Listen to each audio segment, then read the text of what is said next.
ಶುಭೋದಯಗಳು ವಿದ್ಯಾರ್ಥಿಗಳೇ. ಯೋಗ ತರಗತಿಗೆ ಮತ್ತೊಮ್ಮೆ ಸ್ವಾಗತ. ನಾವು ನಿನ್ನೆ ದಿನ ಯೋಗದ ಪ್ರಾರಂಭ ಹಂತವನ್ನು ಮತ್ತು ಪದ್ಮಾಸನವನ್ನು ನೋಡಿದ್ವಿ. ಇವತ್ತು ಪದ್ಮಾಸನಕ್ಕೆ ಸಂಬಂಧಪಟ್ಟಂತಹ ಅದೇ ಆಸನವನ್ನು ಹೋಲುವಂತಹ 2-3 ಆಸನಗಳನ್ನು ನೋಡೋಣವಂತೆ, ಅಭ್ಯಸಿಸೋಣವಂತೆ. ಪ್ರಾರಂಭದಲ್ಲಿ ನಾನು ನಿನ್ನೆ ದಿನ ಹೇಳಿಕೊಟ್ಟಂತಹ ಆಸನಗಳನ್ನು, ಯೋಗವನ್ನು ನೀವು ಮೊದಲು ಮಾಡಬೇಕಾಗ್ತದೆ. ನಾನು ಬರೀ ಸೂಚನೆ ಮಾಡಿ ಮುಂದಕ್ಕೆ ಹೋಗ್ತೇನೆ. ನೀವು ಅದನ್ನು ಮಾಡಿಯೇ ಮುಂದಿನ ಈ ಆಸನಗಳನ್ನು ಮಾಡ್ತಾ ಹೋಗಬೇಕು.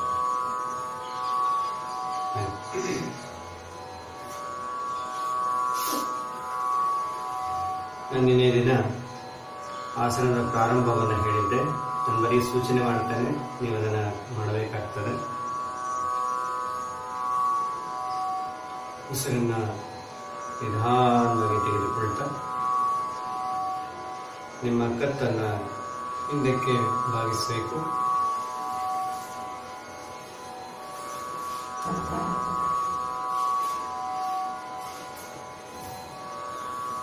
ಉಸಿರನ್ನು ಬಿಡ್ತಾ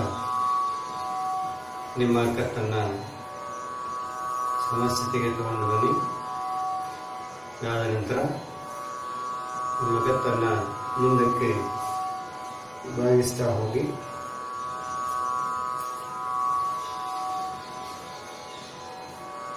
ಮತ್ತೆ ಸಮಸ್ಥಿತಿಗೆ ತಗೊಂಡು ಬನ್ನಿ.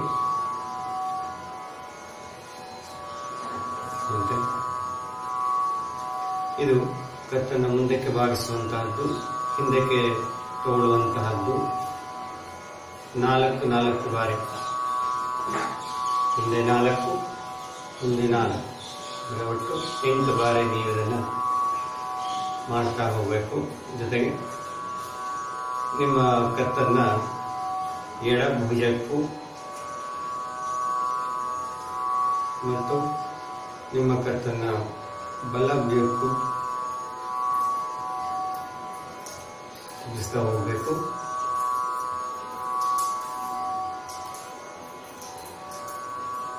ಇದು ಕೂಡ 4 ಸಾರಿ 8 ಬಾರಿ ನೀವು ಇದನ್ನು ಮಾಡಬೇಕಾಗ್ತದೆ.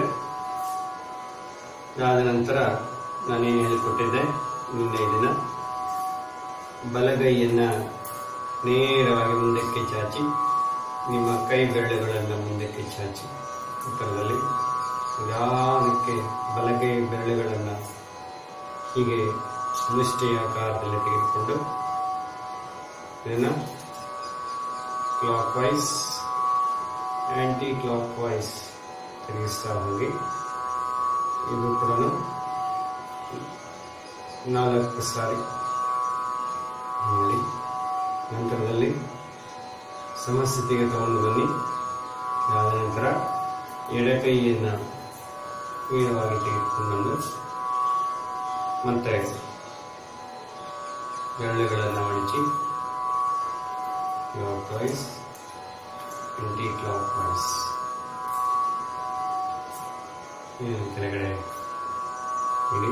ಆದ ನಂತರ 2 ಕೈಗಳನ್ನು ನಾನು ಹೇಳಿದ್ದೇನೆ ಮುಂದಕ್ಕೆ ಚಾಚಿ ಹೀಗೆ clockwise, anticlockwise ಹೀಗೆ. ಇದು ಕೂಡ 4ರಿಂದ 8 ಬಾರಿ ಮಾಡ್ತಾ ಹೋಗಿ.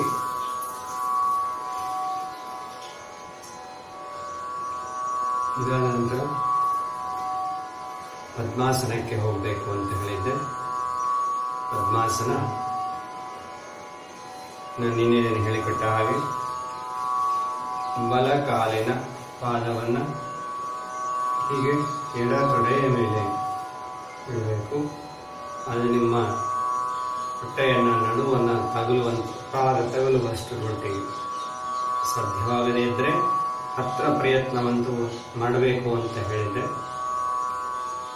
ಆದ ನಂತರ ಎಡಕಾಲನ್ನು ಬಲದೊಡೆಯ ಮೇಲೆ ಇಟ್ಟು ನಿಮ್ಮ ಎರಡು ಕೈಗಳನ್ನು ಸಮಸ್ಥಿತಿಗೆ ತಗೊಂಡು ಬಂದು ಮಧ್ಯದಲ್ಲಿ ಹೊಟ್ಟೆಯ ನಾಭಿಯ ಮುಂದೆ ಅಥವಾ ಪಾದದ ಮೇಲೆ ನಿಮ್ಮ ಎರಡು ಕೈಗಳನ್ನು ಇಟ್ಟು ನಿಧಾನಕ್ಕೆ ಕಣ್ಣನ್ನು ಮುಚ್ತಾ 3 ರಿಂದ 5 ಸೆಕೆಂಡ್ಗಳವರೆಗೆ ಉಸಿರನ್ನು ತೆಗೆದುಕೊಳ್ತಾ ಹಾಗೆ 3 ರಿಂದ 5 ಸೆಕೆಂಡ್ಗಳವರೆಗೆ ಉಸಿರನ್ನು ಬಿಡುವಂತಹ ಕಾರ್ಯ ಮಾಡಬೇಕು.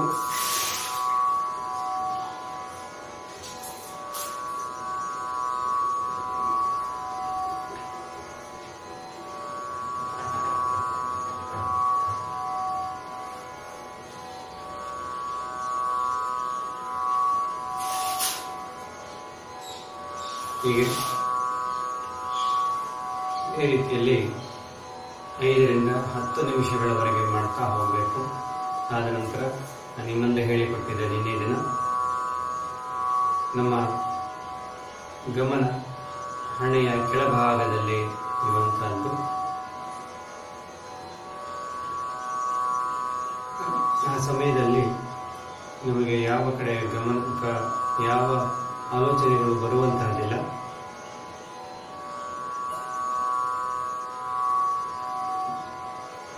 ಉಸಿರನ್ನ ಹಾಗೆ ತೆಗೆದುಕೊಳ್ತಾ ಉಸಿರನ್ನು ಹಾಗೆ ಬಿಡುತ್ತಾ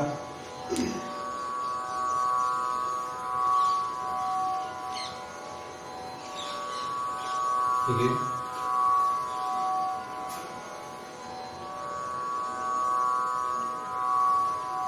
ನಿಧಾನಕ್ಕೆ ನೀವು ಕಣ್ಣನ್ನು ತೆರೀತಾ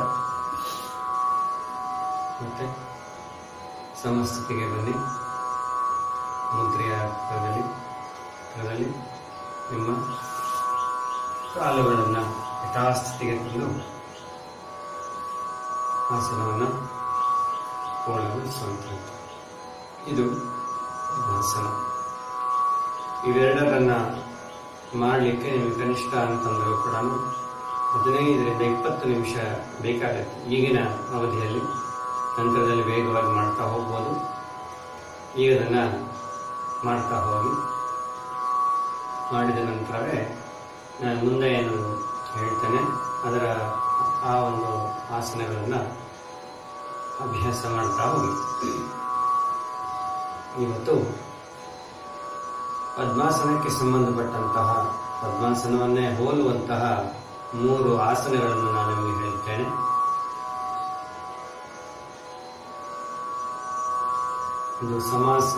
ಒಂದು ಅರ್ಧ ಪದ್ಮಾಸನ ಅಂತ ಹೇಳಿ, ಇನ್ನೊಂದು ಸಮಾಸನ ಅಂತ ಹೇಳಿ, ಇನ್ನೊಂದು ಕೂರ್ಮಾಸನ ಅಂತ ಹೇಳಿ 3 ಇದೆ. ಇವುಗಳು ಪದ್ಮಾಸನವನ್ನೇ ಹೋಲುವಂತಹ ಒಂದು ಆಸನಗಳಾಗಿವೆ. ಇದನ್ನು ಮಾಡ್ತಾ ಹೋಗಿ ಪ್ರಾರಂಭದ್ದು ಮಾಡಿ.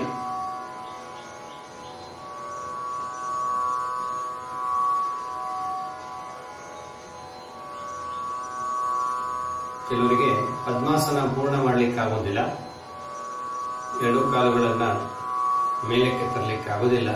ಅಂತವರು ಅರ್ಧ ಪದ್ಮಾಸನವನ್ನು ಮಾಡಬೇಕು. ಮಾಡಲಿಕ್ಕೆ ನಿಮಗೇನು ತೊಂದರೆ ಇಲ್ಲ. ಅರ್ಧ ಪದ್ಮಾಸನ ಎಲ್ಲವೂ ಒಂದೇ ರೀತಿಯಾದಂತಹದ್ದೇ. ಪದ್ಮಾಸನಕ್ಕೆ ಏನ್ ಮಾಡ್ತಾ ಇದ್ರೆ ಎಲ್ಲವೂ ಹಾಗೇನೆ.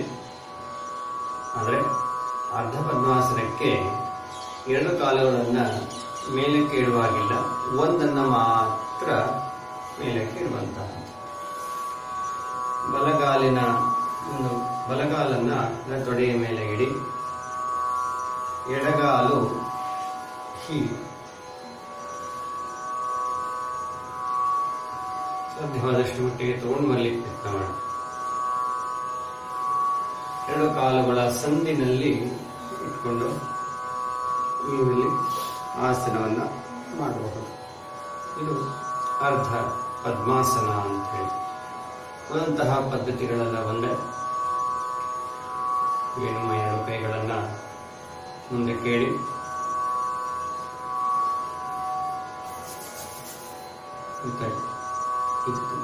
ನಿಧಾನವಾಗಿ ಕಣ್ಣು ಮುಚ್ಚಿ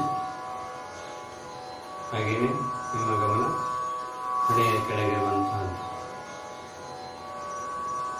ಆ ಸಮಯದಲ್ಲಿ ಬೇರೆಯ ಆಲೋಚನೆಗಳು ನಿಮ್ಮಲ್ಲಿ ಬರುವ ಹಾಗಿಲ್ಲ.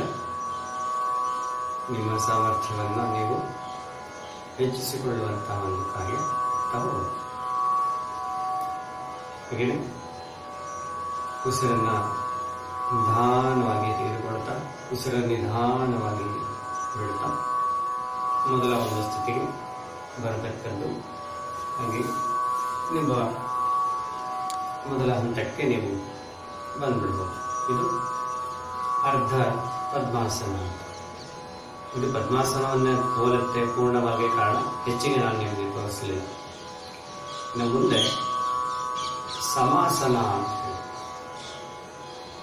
ಇದು ಕೂಡ ಆಗಲೇ ಹೇಳಿದ ಹಾಗೆ ಪದ್ಮಾಸನದ ಒಂದು ಭಾಗವಾದಂತೆ ಅದೇ ರೀತಿಯಲ್ಲಿ ಇರ್ತದೆ. ಅದೇನು ಅಂತಂದ್ರೆ,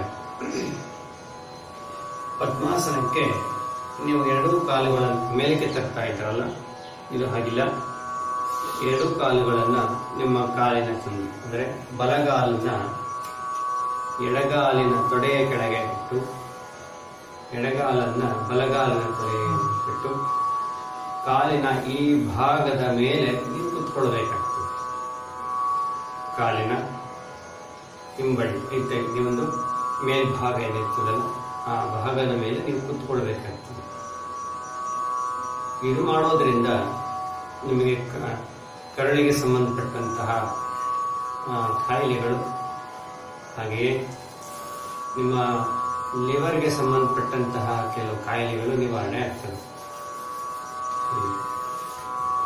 ನೋಡಿ, ಬಲಗಾಲನ್ನ ಇಲ್ಲಿ ನೇರವಾಗಿ ತಂದು ಅದರ ಮೇಲೆ ಒಂದು ಕಡೆ ಕುತ್ಕೊಂಡ್ಬಿಡಿ. ಹಾಗೆ ಮತ್ತೆ ಎಡಗಾಲನ್ನ ಹೀಗೆ ಇಟ್ಟು ಇಲ್ಲಿ ಮಧ್ಯದಲ್ಲಿ ಕೆಳಗಡೆ ಗ್ಯಾಪ್ ಇರಬೇಕು. ಹಾಗೆ ಕೇವಲ ಕಾಲಿನ ಮೇಲೆ ಆ ಭಾಗದ ಮೇಲೆ ಮಾತ್ರ ಕುತ್ಕೊಂಡಿರಬೇಕು. ಹೀಗೆ ಈ ಸ್ಥಿತಿಗೆ ಬನ್ನಿ. ಉಳಿದಂಥದ್ದೆಲ್ಲ ಸೇಮ್ ಹಾಗೇನೆ ಬ್ಯಾಲೆನ್ಸ್ ಮಾಡಬೇಕು. ಕೆಳಗಡೆ ಕುತ್ಕೊಳ್ಳುವಂತಹದ್ದು ಜೋಲೋಗುವಂತಹದ್ದು ಅಲ್ಲ.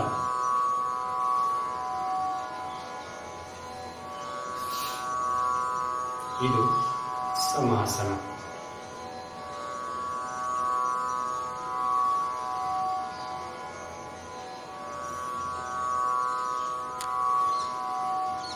ಹೀಗೆ ತಮ್ಮ ಎರಡೂ ಕೈಗಳನ್ನ ಮುಂದೆ ನಾಭಿಯ ಮುಂದೆ ತಂದುಕೊಂಡು ಆ ಉಸಿರನ್ನ ನಿಧಾನವಾಗಿ ತೆಗೆದುಕೊಳ್ತಾ ಉಸಿರನ್ನು ನಿಧಾನವಾಗಿ ಬಿಡ್ತಾ ಸುಮಾರು ಒಂದು 5 ನಿಮಿಷಗಳವರೆಗೆ ಈ ಕಾರ್ಯವನ್ನ ಮಾಡ್ತಾ ಹೋಗಬೇಕು. ಮತ್ತೆ ಒಂದು ಸ್ವಲ್ಪ ಕಣ್ಣನ್ನ ಬಿಡುವಂತಹದ್ದು.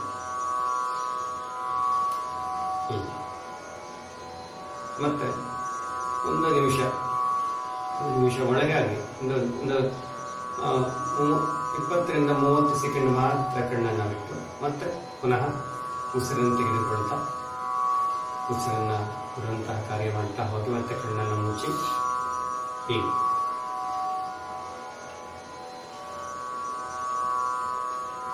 ಇದು 5 ಬಾರಿ ಮಾಡಬೇಕು. 5 ಬಾರಿ ಒಟ್ಟು 5 ಬಾರಿ ಕಣ್ಣನ್ನು ತೆರೆಯುವುದು, 5 ಬಾರಿ ಕಣ್ಣನ್ನು ಮುಚ್ಚುವಂತಹದ್ದು.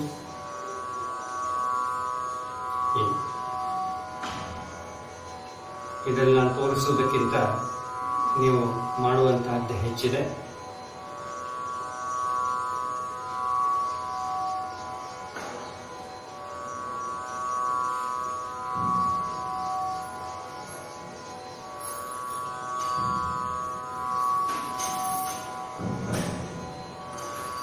ಹೀಗೆ ಇದಾದ ನಂತರ ಹಿಂದೆ ವಾಲಿ ನಿಮ್ಮ ಕಾಲುಗಳನ್ನು ಸಮಸ್ಥಿತಿಗೆ ತಂದುಬಿಟ್ಟು ಉದ್ರಾಸನಕ್ಕೆ ಹೀಗೆ ಬಂದು ವಿಶ್ರಾಂತಿಯನ್ನು ಪಡೆಯುವಂತಹದ್ದು. ಹೀಗೆ ಇದು ಸಮಾಸನ ಅನ್ನುವಂತಹದ್ದು. ಸಮಾಸನದಿಂದ ಇನ್ನೊಂದು ಯೋಗವನ್ನು ನಾನು ನಿಮಗೆ ಹೇಳ್ತೇನೆ. ಅದು ನಿಮ್ಮ ಏಕಾಗ್ರತೆಯನ್ನು ಹೆಚ್ಚಿಸುತ್ತೆ. ಅದಕ್ಕೆ ನೀವು ಒಂದು ಮೊಂಬತ್ತಿ, ಮೇಣದ ಬತ್ತಿಯನ್ನ ತೆಗೆದುಕೊಂಡು ಬನ್ನಿ. ಮೇಣದ ಬತ್ತಿಯನ್ನು ಹತ್ತಿಸಬೇಕು. ಹೊತ್ತಿಸಿದ ನಂತರ ಈ ಸಮಾಸನದ ಭಂಗಿಯಲ್ಲಿ ಕೂತ್ಕೊಂಡು ಮಾಡಬೇಕಾದಂತಹದ್ದು, ಅದು ನಾನು ಹೇಳ್ತೇನೆ. ಇದನ್ನ ಅಭ್ಯಾಸ ಮಾಡ್ತಾ ಇರಿ 1 ನಿಮಿಷ.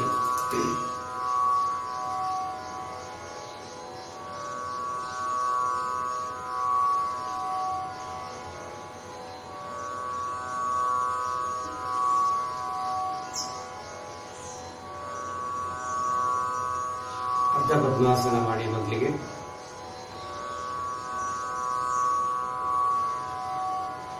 ಸಮಸ್ಥಿತಿಗೆ ಬಂದು ನಾನು ನಿಮಗೆ ಹೇಳ್ತಾ ಇದ್ದೇನೆ, ನಾನು ಮಾಡಿ ತೋರಿಸ್ತಾ ಇಲ್ಲ, ನಾನು ನಿಮಗೆ ಹೇಳ್ತಾ ಇದ್ದೇನೆ.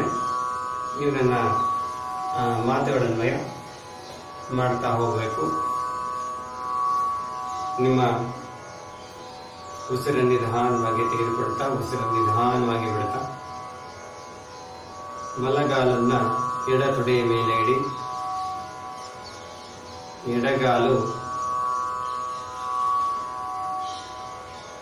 ಬಲಗಾಲನ್ನ ಎಡ ತೊಡೆಯ ಮೇಲೆ ಇಟ್ಟರೆ ಎಡಗಾಲನ್ನ ಬಲಗಾಲಿನ ಮುಂದೆ ತಗೊಂಡು ಬನ್ನಿ.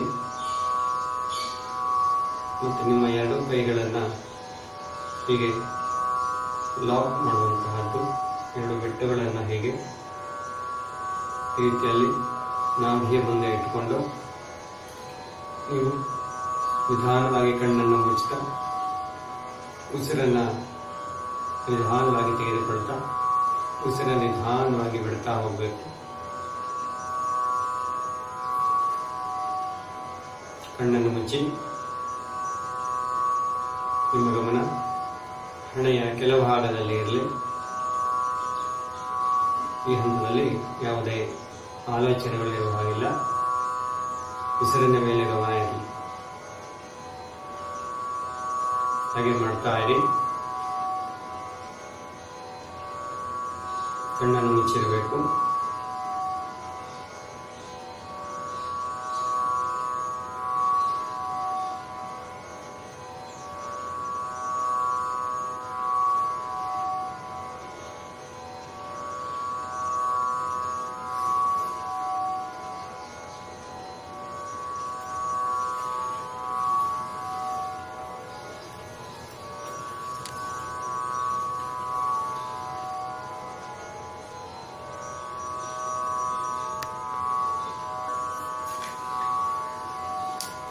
ಮಾಡ್ತಾ ಇದ್ದೀರಲ್ಲ,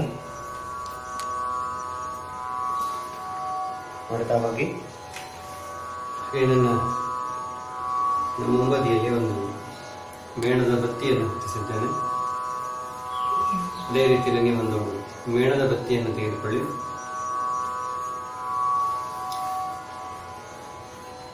ಅರ್ಧ ಪದ್ಮಾಸನ ಮುಗಿದಿದ್ರೆ ಈಗ ಮತ್ತೆ ಸಮಾಸನಕ್ಕೆ ಬರೋಣ. ಸಮಾಸನ ನಾನು ಹೇಳಿಕೊಟ್ಟ ಹಾಗೆ ನಿಮ್ಮ ಕಾಲು ಬುಡಕೆ ಬಲ ತೊಡೆಯ ಕೆಳಗಡೆ ಅಂತಹದ್ದು ಹೀಗೆ, ಮತ್ತೆ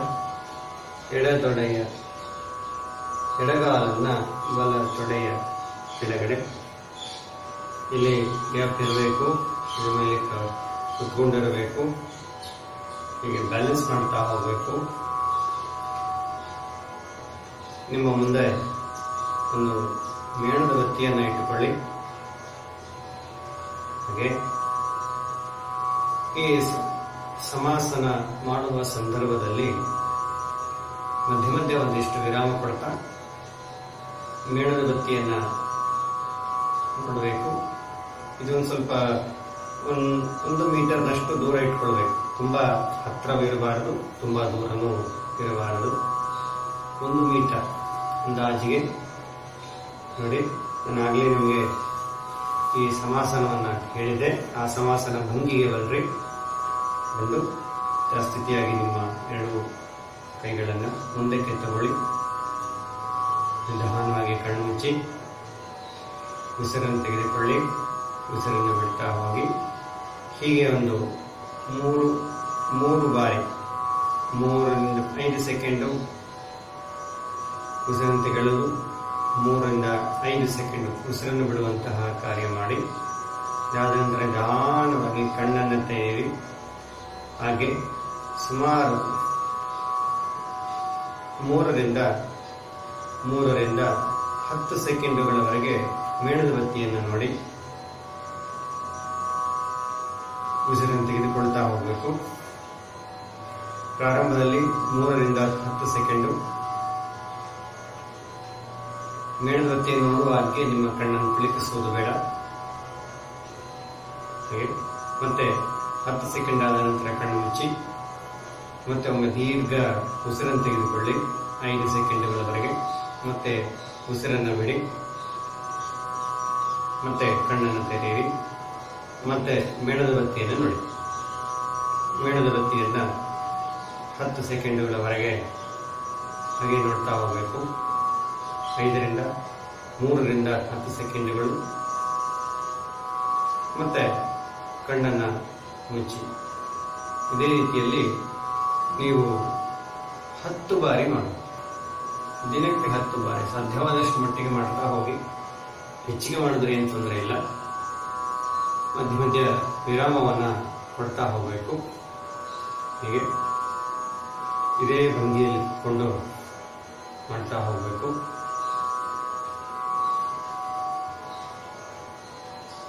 ಇದನ್ನೇ ಮಾಡುವುದರಿಂದ ನಿಮಗೆ ಏಕಾಗ್ರತೆ ಹೆಚ್ಚುತ್ತೆ. ಈ ಮೇಣದ ಬತ್ತಿಯನ್ನು ಇಟ್ಕೊಂಡು ಸಮಾಸನವನ್ನು ಮಾಡುವ ಸಂದರ್ಭದಲ್ಲಿ ಬೇರೆಯ ಒಂದು ಗೊಂದಲಗಳು ಮನೆಯಲ್ಲಿ ಶಬ್ದಗಳು ಅಂತವೆ ಏನಾಗಿದ್ದರೆ ಉತ್ತಮ. ಆ ಸಮಯದಲ್ಲೂ ಕೂಡ ನೀವುಗಳು ಅದರ ಕಡೆಗೆ ಗಮನ ಕೊಡ್ತಾ ಹೋಗಬೇಕು. ಕಣ್ಣು ಮುಚ್ಚಿದಾಗ ಏನು ಕಾಣಿಸದೇ ಇದ್ದಾಗೆ ಶಾಂತವಾಗಿರ್ತೇವೆ. ಕಣ್ಣು ತೆರೆದು ನೋಡುವ ಸಂದರ್ಭದಲ್ಲಿ ಬೇರೆ ವಸ್ತುಗಳು ನಮ್ಮನ್ನು ಬೇರೆ ದಾರಿಗೆ ತಗೊಂಡು ಹೋಗ್ತಾವೆ. ಹಾಗೆ ಈ ಸಮಯದಲ್ಲಿ ನಿಮ್ಮ ಏಕಾಗ್ರತೆ ಭಂಗವಾಗದ ಹಾಗೆ ನೋಡ್ಕೊಳ್ಬೇಕು. ಅದೊಂದು ಅಭ್ಯಾಸ. ಮೇಣದ ಬತ್ತಿಯನ್ನು ನೋಡಿ. ಬೇರೆ ಯಾವುದೇ ಗಲಾಟೆಗಳು ಯಾರದೇ ಮಾತುಗಳಿದ್ರೂ ಕೂಡ ನೀವು ಅದನ್ನು ದೀರ್ಘವಾಗಿ ಮೇಣದ ಬತ್ತಿಯನ್ನು ನೋಡ್ತಾ ಅಭ್ಯಾಸ ಮಾಡ್ತಾ ಹೋಗಿ. ನಿಮಗೆ ಎಂತಹ ಗೊಂದಲ ಇದ್ರೂ ಕೂಡ ಓದುವ ಸಮಯದಲ್ಲಿ ಏಕಾಗ್ರತೆ ಅನ್ನುವಂತಹದ್ದು ಬರ್ತದೆ. ಇದನ್ನ ಒಂದೇ ಬಾರಿಗೆ ತಂದ್ಕೊಳ್ಳಿಕ್ಕೆ ಸಾಧ್ಯತೆಗಳಿಲ್ಲ. ಕ್ರಮೇಣ ನೀವಲ್ಲಿ ಮಾಡ್ತಾ ಹೋಗ್ಬೇಕು.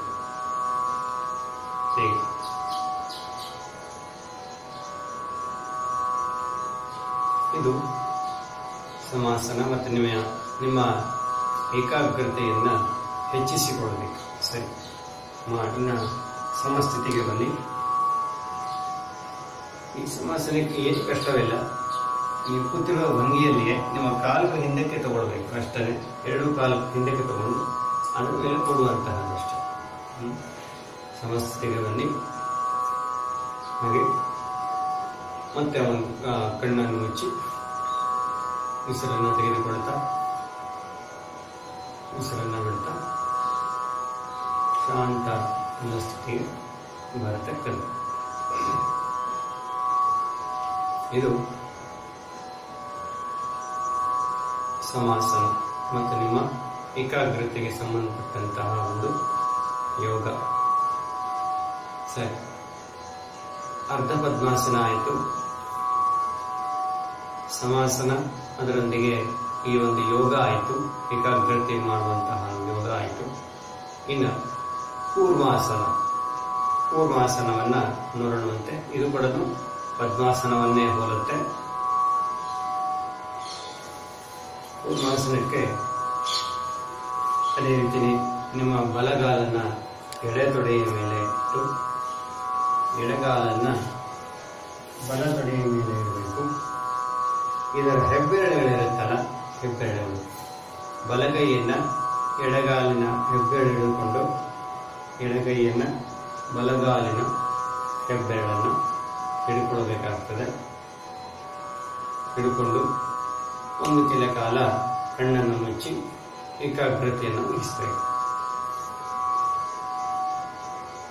ಉಸಿರನ್ನು ತೆಗೆದುಕೊಳ್ಳುವಂತಹದ್ದು, ಉಸಿರನ್ನು ನಿಧಾನವಾಗಿ ಬಿಡುವಂತಹ ಕಾರ್ಯ ಮಾಡ್ತಾ ಹೋಗಿ.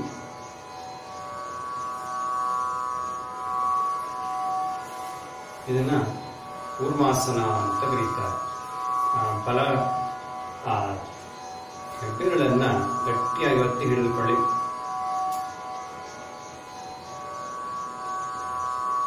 ಜೊತೆಗೆ ನಿಮ್ಮ ಕೈಯ ಹೆಬ್ಬೆರಳಿಗೆ ಮಡಿಚಿರಲಿ, ಹಾಗೆ ಹಿಡ್ಕೊಳ್ಬೇಕು.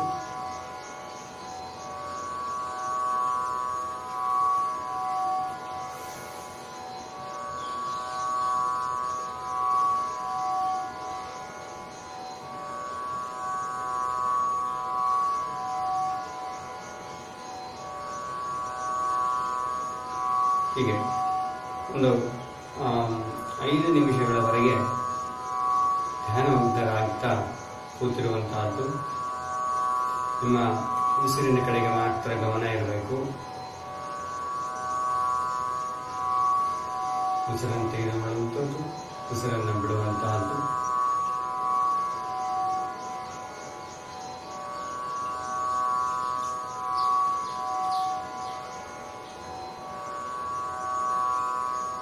ಹೀಗೆ ಅದಾದ ನಂತರ 5 ನಿಮಿಷಗಳ ನಂತರ ಮತ್ತೆ ವಿಶ್ರಾಂತ ಸ್ಥಿತಿಗೆ ಬರಬೇಕು. ಮತ್ತೆ ನಿಮ್ಮ ಕಾಲುಗಳನ್ನು ಯಥಾಸ್ಥಿತಿಗೆ ತರುವಂತಹದ್ದು. ಇದಾದ ಮೇಲೆ ಮತ್ತೆ ಪುನಃ ಪ್ರಾರಂಭ ಮಾಡೋದು. ಈ ಕೂರ್ಮಾಸನವನ್ನು 5 ಬಾರಿ ಮಾಡ್ತಾ ಹೋಗ್ತಾ ಹೋಗಿ. ಇದು ಹೊಟ್ಟೆಗೆ ಸಂಬಂಧಪಟ್ಟಂತಹ ಕೆಲವು ಕಾಯಿಲೆಗಳನ್ನು ನಿಯಂತ್ರಿಸುತ್ತೆ. ಹೆಬ್ಬೆರಳನ್ನು ಒತ್ತುವಂತಹದ್ದೇನಿದೆಯಲ್ಲ, ಒತ್ತುವ ಕಾಲಕ್ಕೆ ನಿಮ್ಮ ಕೈಯ ಹೆಬ್ಬೆರಳುಗಳನ್ನು ಒತ್ತುತ್ತೆ ಈ ರೀತಿಯಲ್ಲಿ. ಹೀಗೆ ಈ ಮಧ್ಯದಲ್ಲಿ ಕಾಲಿನ ಹೆಬ್ಬೆರಳನ್ನು ಏನು ಒತ್ತುತ್ತಿರಲ್ಲ, ಎರಡೂ ಒತ್ತುವಂತಹದ್ದು. ಒತ್ತಿದ ಹಾಗೆ ಇದು ನಮ್ಮ ಮೆದುಳಿಗೆ ಒಂದು ಸಂಪರ್ಕವನ್ನು ಕಲ್ಪಿಸುತ್ತೆ. ಒಮ್ಮೆ ಪ್ರಯೋಗ ಮಾಡಿ ನೋಡಿ. ಈ ಕೈಯನ್ನು ಹೀಗೆ ಒತ್ತಿ ಅಥವಾ ಉಗುರಿನ ಭಾಗವನ್ನು ಹೀಗೆ ಒತ್ತಿ ನೋಡಿ. ಎಲ್ಲೋ ಒಂದು ಕಡೆ ನೋವಾದಾಗ ಆಗ್ತದೆ. ಉಗುರಿನ ಭಾಗವನ್ನು ಉಗುರಿನಿಂದ ಒತ್ತಿ, ಗಟ್ಟಿಯಾಗಿ ಒತ್ತಿ. ಇಲ್ಲೆಲ್ಲ ಏನೋ ಒಂದು ರೀತಿಯಾದಂತಹ ಒಂದು ಅನುಭವ ನಮಗೆ ಆಗ್ತದೆ. ಹೀಗೆ ಒತ್ತಿ ಹಾಗೆ ಒತ್ತುವುದರಿಂದ ಅದೇ ರೀತಿಯಲ್ಲಿ ಈ ಕಾಲಿನ ಹೆಬ್ಬೆರಳನ್ನು ಕೂಡ ಒತ್ತಿ ನೋಡಿ. ಒತ್ತಿದಾಗ ಏನಾಗ್ತದೆ, ಆ ನರಮಂಡಲದಲ್ಲಿ ಏನೋ ಒಂದು ರೀತಿಯಾದಂತಹ ಅನುಭವ ಆಗುವಂತಹದ್ದು. ಇದರಿಂದ ಎಲ್ಲೋ ಒಂದು ಕಡೆ ಸಣ್ಣ ವ್ಯತ್ಯಾಸವಾಗಿದ್ದರೆ ದೇಹದಲ್ಲಿ ಆ ವ್ಯತ್ಯಾಸವನ್ನು ನಿಯಂತ್ರಿಸುತ್ತೆ. ನಿಮ್ಮ ಉದರ ಸಂಬಂಧಿ ರೋಗ ಕಾಯಿಲೆಗಳೇನಾದರೂ ಅದು ನಿಯಂತ್ರಣಕ್ಕೆ ತರಬಹುದು. ಹಾಗೆ ಇದಾದಲ್ಲಿ ನಿಮಗೆ ಏಕಾಗ್ರತೆ, ಓದಿನ ಕಡೆ ಇನ್ನಿತರ ಕಡೆ ಏಕಾಗ್ರತೆ ಅನ್ನುವಂತಹದ್ದು ಹೆಚ್ಚುತ್ತೆ. ಹೀಗೆ ಇಷ್ಟು ನೀವು ಮಾಡ್ತಾ ಹೋಗಿ. ಪ್ರಾರಂಭದಲ್ಲಿ ಕತ್ತನ್ನ ಮುಂದಕ್ಕೆ ಹಿಂದಕ್ಕೆ, ಎಡ ಬಲ ಉಸಿರನ್ನು ತೆಗೆದುಕೊಳ್ತಾ ಮಾಡಬೇಕು. ಮತ್ತೆ ಕೈಗಳನ್ನು, ಬಲಗೈಯನ್ನು ಎಡಗೈಯನ್ನು ಮುಂದಕ್ಕೆ ತಂದು ಅವುಗಳನ್ನು ಒಂದೊಂದಾಗಿ ತಿರುಗಿಸ್ತಾ ಹೋಗಬೇಕು. Clockwise, anticlockwise. ಆದ ನಂತರ ಇನ್ನೊಂದು ಕೈಗಳಾದ ನಂತರ ಕಾಲುಗಳು ಎದ್ದು ನಿಂತುಕೊಂಡು ಬಲಗಾಲನ್ನು ಮುಂದಕ್ಕೆ ತಂದು ತಿರುಗಿಸುವಂತಹದ್ದು clockwise, anticlockwise. ಎಡಗಾಲನ್ನು ಮುಂದಕ್ಕೆ ತಂದು clockwise, anticlockwise ಮಾಡ್ತಾ ಆದ ನಂತರ ಪದ್ಮಾಸನಕ್ಕೆ ಬರಬೇಕು. ಪದ್ಮಾಸನದ ವಿಚಾರಗಳನ್ನ ನಾನಾಗಲೇ ಹೇಳಿದ್ದೇನೆ. ಪದ್ಮಾಸನ ಆದ ನಂತರ ಅರ್ಧ ಪದ್ಮಾಸನ. ಅರ್ಧ ಪದ್ಮಾಸನ ಒಂದು ಕಾಲನ್ನು ಮಾತ್ರ ತೊಡೆಯ ಮೇಲೆ ಇಡುವಂತಹದ್ದು, ಇನ್ನೊಂದು ಕಾಲು ಸಮಸ್ಥಿತಿಯಲ್ಲಿ ಹಾಗೆಯೇ ಇರುವಂತಹದ್ದು. ಉಳಿದಂತಹ ಹಂತಗಳೆಲ್ಲ ಒಂದೇ ಪದ್ಮಾಸನ. ಇನ್ನು ಪದ್ಮಾಸನದ ನಂತರದಲ್ಲಿ ನಿಮಗೆ ಸಮಾಸನವನ್ನ ಹೇಳಿದೆ. ಎರಡು ಕಾಲುಗಳನ್ನು, ಬಲಗಾಲನ್ನ ಎಡತೊಡೆಯ ಕೆಳಗಡೆ ಇರುವಂತಹದ್ದು, ಎಡಗಾಲನ್ನು ಬಲತೊಡೆಯ ಕೆಳಗಿರುವಂತಹದ್ದು ಅದರ ಮೇಲೆ ಕೂತ್ಕೊಳ್ಬೇಕು, ಬ್ಯಾಲೆನ್ಸ್ ಮಾಡಬೇಕು. ಹೊಳ್ಳಾಡುವಂತಹದ್ದು ಹೀಗೆ ಮುಂದೆ ಹಿಂದೆ ಹೋಗುತ್ತೆ. ಹೋಗಲಾರ್ದಂಗೆ ಅದನ್ನೊಂದು ಒಂದು ಕಡೆ ತಗೊಂಡು ಬನ್ನಿ. ಹೀಗೆ ಅದಾದ ನಂತರ ಕೂರ್ಮಾಸನವನ್ನು ಹೇಳಿದೆ. ಪದ್ಮಾಸನದ ಭಂಗಿಯಲ್ಲೇ ಬಂದ್ಬಿಟ್ಟು ಹೆಬ್ಬೆರಳನ್ನು ಗಟ್ಟಿಯಾಗಿ ಹಿಡಿದಿಟ್ಟುಕೊಂಡು ಹಿಡಿದಂತ ನೀವಲ್ಲಿ ಉಸಿರನ್ನ ಅಥವಾ ಉಸಿರಿನ ಕಾರ್ಯವನ್ನ ಹಾಗೆ ಮಾಡುವಂತಹದ್ದನ್ನು ನೋಡಿಕೊಳ್ಳಿ. ಇದಿಷ್ಟು ಸಾಕು ಇವತ್ತು. ಇದಿಷ್ಟು ನಿಮಗೆ ಮಾಡಲಿಕ್ಕೆ ಕನಿಷ್ಠ ಅಂತಂದ್ರೂ ಕೂಡ 1 ಗಂಟೆ ಮೇಲೆ ಆಗತ್ತೆ. ಕನಿಷ್ಠ ಬೇಕಾಗ್ತದೆ. ಪ್ರಾರಂಭದಲ್ಲಿ ಅಷ್ಟಾಗ್ತದೆ. ಇದಾದ ನಂತರ ಮುಂದಿನ ಆಸನಗಳಿಗೆ ಏನಾದರೂ ಹೋಗುವ ಸಂದರ್ಭದಲ್ಲಿ ಇದನ್ನು ಚೆನ್ನಾಗಿ ಅಭ್ಯಾಸ ಮಾಡಿಕೊಂಡಿರಬೇಕು. ಮಾಡಿಕೊಂಡು ಹೋದಾಗ ಇದು 5 ನಿಮಿಷಗಳಲ್ಲಿ ಮುಗಿಸಿಕೊಂಡು ಮುಂದಕ್ಕೆ ಹೋಗಬಹುದು. ಆದರೆ ಇದು ಚೆನ್ನಾಗಿ ಅಭ್ಯಾಸ ಆಗಿರಲಿಕ್ಕೆ ಬೇಕು. ಆದಾಗ ಮಾತ್ರ ನಿಮಗೆ ಮುಂದಿನ ತರಗತಿಗಳ ಅಥವಾ ಮುಂದಿನ ಯೋಗ ಮತ್ತು ಅದರ ಆಸನವನ್ನು ಚೆನ್ನಾಗಿ ಕಲಿಯಲಿಕ್ಕಾಗ್ತದೆ ಅನ್ನುವಂಥ. ಸರಿ, ಇವತ್ತು ಇಷ್ಟು ಸಾಕು. ವಂದನೆ.